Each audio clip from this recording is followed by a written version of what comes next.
came down from Floyd County. I have to do that every once in a while just to be sure I remember how to drive in traffic and tuck in my shirt tail. And so I'm glad to be here. And it's way too low, so I'm just gonna waltz around with this. And what I have to read is pretty much under the 5-minute limit. Try to keep it short. And so any introduction I might otherwise have, let me just say that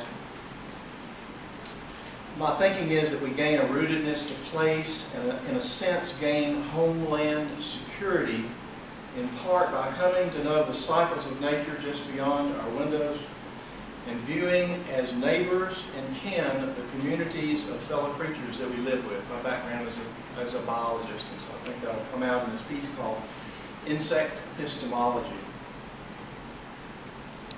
All last month, as I drove the back roads of Floyd County and walked along the pasture road, I had my eye out for the first monarch of the year, but I didn't see a one.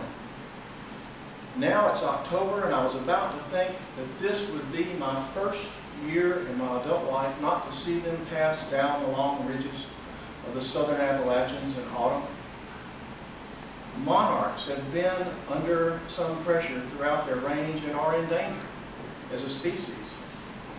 It was sad to think that during what remains of my lifetime, the world might lose yet another familiar creature from its shrinking menagerie. Then, yesterday, a pair of wings sailed quickly by while I was raking the driveway. Wings the very color of the orange maple leaves underfoot. Wasn't sure at first, but then the wings settled for a moment on the chrysanthemums near the back door, and I was certain this was my first monarch of the year at last. While the swallowtails by this time were tattered and pale, this butterfly had obviously hatched close by, a new floor model, low mileage, spotless and sleek and full of pep. This male, told by the spot in the thinner veins on the wings, was full of himself, expending far more energy than was wise for one who still had such an enormously long late autumn voyage ahead of him. It was skittish and flitty as I approached with my camera for a portrait. I moved in close for a tight shot, but just when I touched the shutter, off he flapped in a large erratic circle, flying as far as the barn across the creek. He always came back to the big cluster of pale orange mums. The flowers opened only a day, were as pristine and unblemished as this brand new butterfly.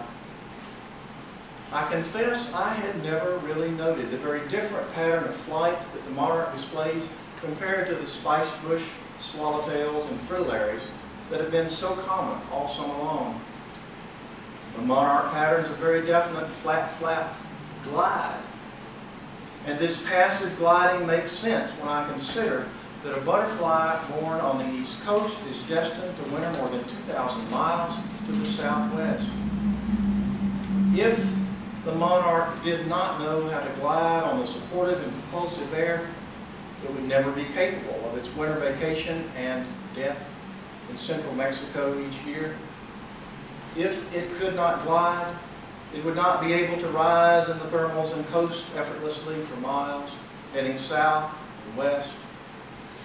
Watching this butterfly soar, I remembered I used to know how to fold a piece of wide rule school paper to make a glider airplane that would have amazing hang time, almost floating on the air.